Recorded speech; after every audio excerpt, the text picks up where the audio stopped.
Vamos falar um pouco sobre a tragédia lá no Rio Grande do Sul, porque daqui a pouco eu atualizo os números. Matheus, troca o GC, vamos atualizar um pouco falando sobre esse projeto de lei que na semana passada foi aprovado um projeto de lei em regime de urgência do deputado Coronel Telhada, que ele tem o seguinte objetivo: aumentar a pena para aquelas pessoas que se aproveitam de uma tragédia como a do Rio Grande do Sul para cometer crime. É inacreditável que a gente ainda tenha pessoas que se aproveitam dessa situação, se aproveitam de uma tragédia climática, de uma tragédia desse porte, para cometer crime, para furtar, para roubar, etc. Para falar sobre esse projeto, eu estou com o próprio parlamentar que é o autor dessa proposta, o Coronel Telhada. Deputado, seja muito bem-vindo ao Meio Dia Brasília. Retomando, então, obrigado pelo convite, uma boa tarde a todos. Entendeu? Estou à disposição de vocês aqui. Deputado, eu fiz um preâmbulo aqui no início do programa sobre o seu projeto. Ele realmente tem esse objetivo, né, de coibir aquilo que não faz nem sentido algum se imaginar que você precisa coibir, que é crime durante uma calamidade pública. Por que o senhor pensou esse projeto, ô deputado? E eu queria entender o seguinte: ele vai ser suficiente para combater esse tipo de ato criminoso? Vai dar realmente alguma sensação de punidade para esse tipo de criminoso, deputado? Boa tarde. Rapaz, o que acontece é o seguinte: para realmente nós combatermos e acabarmos com crimes, violência, o ideal é que essas pessoas tivessem uma melhor educação, tivessem uma melhor moral, tivessem, enfim, uma série de artifícios aí que fizessem com que a pessoa fosse melhor. Infelizmente, o ser humano é um cidadão cheio de falhas. E nos momentos das calamidades, das grandes catástrofes, é que realmente aparece o melhor e o pior das pessoas.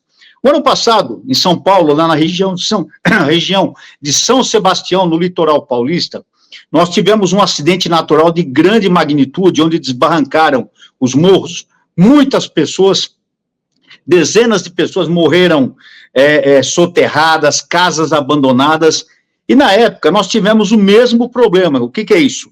As pessoas abandonaram suas casas, abandonaram seus bens, e essa raça de vagabundo, pessoas desqualificadas, aproveitando essa desgraça, esse momento terrível que a cidade passava, passaram a praticar furtos, roubos, estupros, uma série de crimes que são inadmissíveis em qualquer época, principalmente numa época, no local de catástrofe, de calamidade.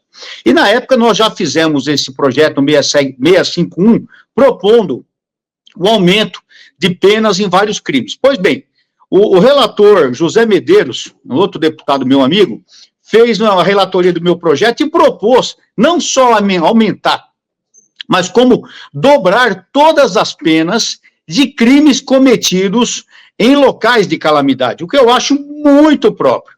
Então, o que acontece? Nós vamos conseguir coibir esses crimes? Não. Para coibir é necessário que a pessoa, primeiro, não tivesse a intenção de fazer, é necessário realmente um policiamento, uma fiscalização no local, e caso essa pessoa seja pega praticando o crime, que ela seja apenada em dobro, ou seja, para servir de exemplo, para qualquer outro canalha, qualquer outro vagabundo que queira fazer a mesma coisa, fala, poxa, o cara que fez isso tomou 10, 15, 20 anos no lombo. Eu não vou fazer porque vou também, vou pagar um preço muito caro. Então essa é a missão do deputado, do legislador, em legislar penas para que sirvam de exemplo e realmente diminua a ação delituosa, a ação criminosa.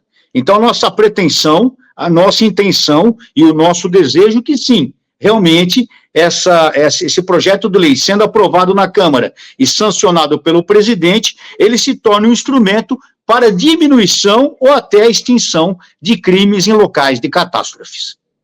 Agora, o deputado, aí eu entro numa outra discussão, né? Só para a gente ter uma ideia, eu queria depois que o senhor explicasse com mais calma o teor da sua proposta, porque ela foi aprovada em regime de urgência. Ela não foi aprovada, ela foi aprovada a urgência da proposta na semana passada, né? Então ainda precisa passar pelo plenário, mas está pronta para que o Arthur Lira simplesmente pegue o projeto e leve para plenário para sua votação. Depois ele ainda passaria por uma votação ao Senado.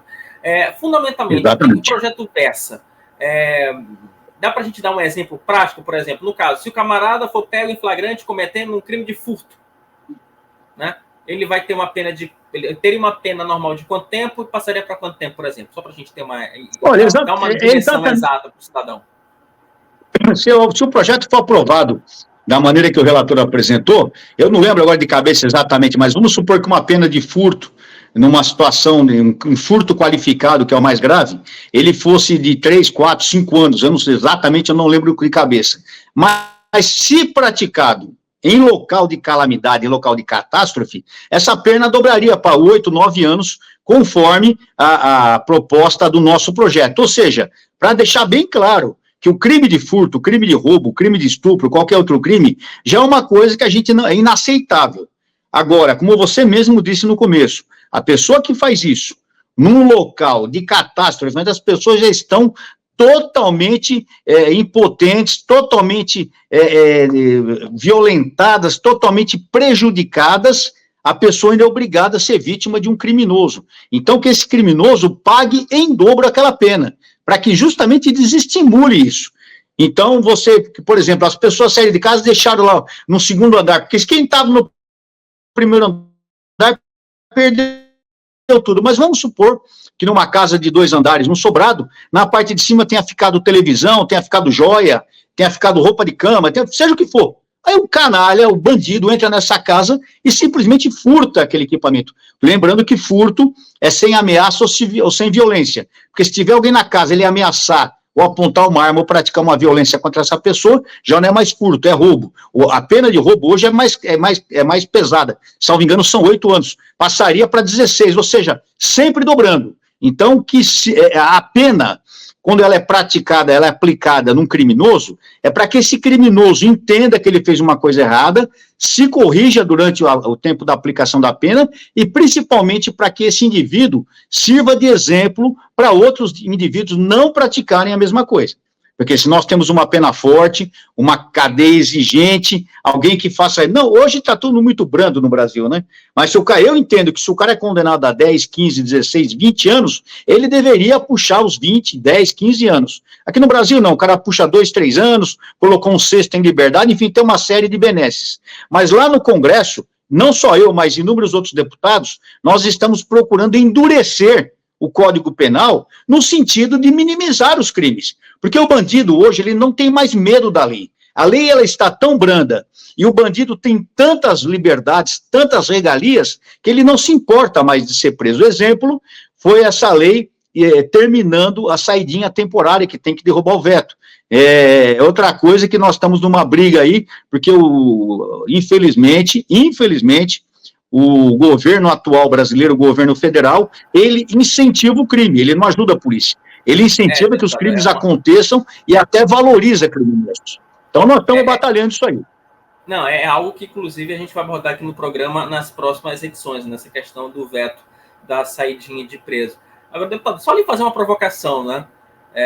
Uma boa para a gente encerrar a entrevista, porque o programa tem muita atração ainda.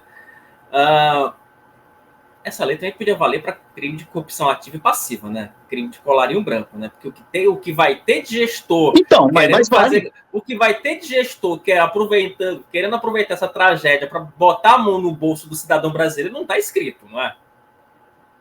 Exatamente. Eu entendo que se a lei da corrupção for praticada no local de catástrofe, ela também tem que ser dobrada. Aliás, a corrupção hoje, ela mata mais do que o homicídio, né? Porque cada centavo que é roubado do cofre público é uma vida que vai se perder no hospital, é uma vida que vai perder sem alimentação, é uma vida que vai se perder sem segurança. O crime mais terrível praticado no Brasil hoje é o crime da corrupção. E as pessoas fecham, não só as autoridades, fecham os olhos disso. Nós tivemos ontem aí José Dirceu tendo as penas anuladas, o Marcelo Odebrecht, lá do Rio de Janeiro, Cabral. Quer dizer, quem praticou crime de corrupção está na rua sendo perdoado.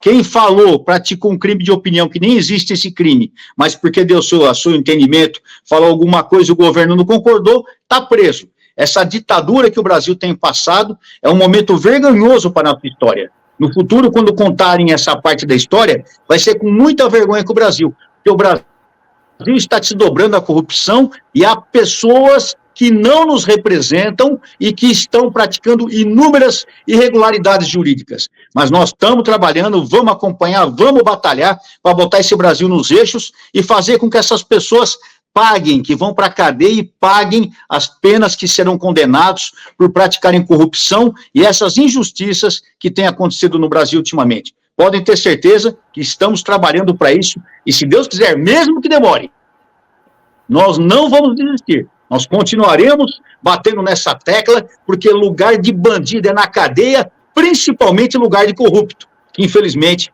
tem muita gente no governo que adora essa prática.